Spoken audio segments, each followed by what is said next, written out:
What's going on, everybody? My name is Derailious. Welcome back to another video. In today's video, we're going to be going over the Forge, as well as a bunch of other minor events you may not know about in the Dwarven mines.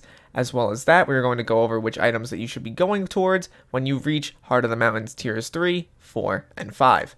Before we begin, I do want to say, I really hope you guys can hit that like button and subscribe down below, as well as ring the notification bell, because that really does help out the channel and continue to allow it to grow. As well, you can join our Discord, which will be linked down below. It's a really fun place, great community overall. As well, it has a showcase for updates happening in Skyblock. So, yeah, without further ado, let's get right into the video. In order to go over to the Forge, obviously you have to enter inside the very large Forge building. It's pretty large, literally can't be missed. There's a giant lava leak coming out of it. You should know where this is. Anyway, entering inside and speaking to the Forger, you can see that there are multiple slots here for your use.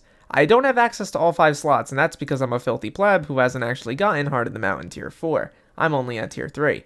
As well, everything I'll be talking about here is related to tier 3 at the most. However, tier 4 and tier 5 stuff will be mentioned, notably with the upgraded drills. Going into this, we first have to talk about Treasurite and some of the other items that are important for creating these items. These items can mostly be bought off the auction house. I bought this enchanted titanium for showcasing literally like 5 minutes ago, and Treasurite can be found by killing treasure hoarders on the top right part of the mines. This is basically when you first walk in, you can jump up really high using an AOTE, turn around, and walk through. You'll be in the upper mines, and that's where they are. They have a 1 in 200 drop rate for Treasurite, and some of the other important items, notably the Glaciite jewels, can be found by killing the mobs that drop the armor, right by the giant ice door. Speaking to the Forger, you can find 2 options, refining ore and item casting. I recommend starting off with refining ore, as it's much simpler. Basically, you are able to craft refined versions of a few materials, as well as fuel tanks, bejeweled handles, drill engines, golden and mithril plates, for a lot of different types of materials. Now, this seems like a lot at first, and it kind of is. However, there is also some things to note. There is a duration on every single one of these items, and even though some are pretty short, like the bejeweled handle, that is something to take note of. The reason why this is important is because once you put in for creating an item, let's say you were trying to make a refined diamond, you cannot remove it. You just have to wait till it's done. So that's very important. As well, if all of your slots are in use, you cannot actually access the menus. So I do recommend keeping 1 slot open if you're not actually doing anything. This is actually a really important part of the game, and I recommend that mid-game players actually participate in this. The reason why is, for instance, you can see that 16 enchanted titanium allows you to make 1 refined titanium. This is very important because if you go on the bazaar and you look at the pricing, 1 refined titanium sells for 1.95 million coins, and 16 enchanted titanium sell for 1.5 million coins. If you were to make this enchanted titanium into a refined titanium, you will make 400,000 coins in about 12 hours. Obviously, that's not the best money-making method by any stretch of the imagination.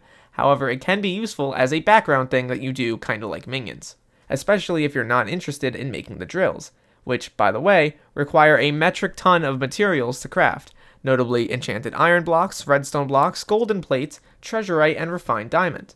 As well as that, the golden plate requires 2 enchanted gold blocks, 5 glaciite jewels, and 1 refined diamond to craft. The mithril plate, I don't recommend you work with right now. However, if you need to, the recipe is there. These items I recommend you get by buying them off at the bazaar because once again, they sell for a higher price made than they do when they are all just separate materials. Going into item casting now, there are a few items of importance, and that is not including the mithril pickaxe, which I don't recommend you create because you're going to want to make a drill anyway. There is beacons tier 2 and tier 3 here, which require beacon tier 1s and 5 refined mithril and 10 refined mithril respectively to craft. There is a titanium talisman, which requires 2 refined titanium, and that is quite a lot. It also gives you 30 mining speed, which is quite a bit. This titanium talisman can be upgraded into a titanium ring, which requires 6 refined titanium and 1 talisman to craft. Diamondite is a reforged stone, which is actually not that bad. I have it on my drill right now and it increases mining speed on it by 25. I recommend you get your hands on this if you actually want to use it. However, 25 mining speed isn't that much overall, and it's probably better spent on creating maybe, I don't know, the drill itself, because, that's important. The drill, by the way, requires 1 drill engine, 1 fuel tank, and 3 refined mithril to craft, as well as 4 hours. It is a very useful item, requires fuel in order to run properly, and can have multiple items installed into it as to boost its power. This includes, for instance, things like the mithril infused fuel tank, which allows you to increase the fuel capacity to 10,000. This can be applied to drills by speaking to Derailious Greatforge in the Dwarven Mines, who's just outside. As well, there is a mithril-plated drill engine as well, which gives you 50 mining speed, and yeah. There are also 3 more reforged stones here, but I don't necessarily recommend that you interact with them that much because they aren't actually that good, although the Starfall one is relatively cheap, but does take a long time. At Heart of the Mountain Tier 4 and Tier 5, you can get upgraded variants of this drill. That is actually really important because they sell for literally 1,000,000 coins on the auction house, and I mean that in the exaggeratory sense, because if I look at this on the auction house, yeah, they sell for about 30 to 40 million coins. As you can see, this one has 750 mining speed and is relatively insane. It doesn't even have any of the fuel tank, drill engine, or upgrade modules installed. It still sells for 40 million. The highest price one overall, I can't even see the top of, and is generally worth 250 million coins, as you can see. So that's insane. Looking through this, though, you can really see that a lot of these items are super inflated at the moment and will likely drop in price. The cheapest drills overall sell for about 9.1 million coins, and the items to craft them cost about 5 to 6 million coins. So if you make one, you will be making about 3 million coins profit if you want to sell it on the auction house. Once again, though, for newer players, I recommend you just sort of craft items into refined variants of themselves in order to sell and make some money. It's the cheapest, easiest, and cleanest solution for you specifically to get money. If you do have a drill, though, and you want to continue upgrading it, just do your commissions, because that allows you to get a higher Heart of the Mountain level, and will eventually allow you to get a really nice perk called Quick Forge, which allows you to decrease the time it takes to forge by 10.5% at level 1. This can be further improved as well. There aren't very many other, forge-specific perks, which kind of sucks, but other than that, it's not that much of a big deal. That Quick Forge perk is probably the best perk overall at Heart of the Mountain Tier 4, and I recommend you pick it up. Talking more generally about the state of the Dwarven Mines as a whole, once again, aside from commissions, there are a few other interesting things that you can do. Notably, there is the Star Cult thing, which basically appears every 7 in-game days, and you have to go over to the area above where the forge is, if I'm flying over here.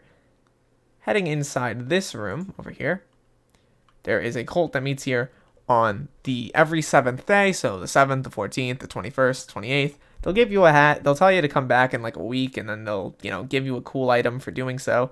It's kind of irrelevant. They only give you Starfall, and I don't necessarily recommend you try to go for it, but if it's something you want to do, I recommend you go for it.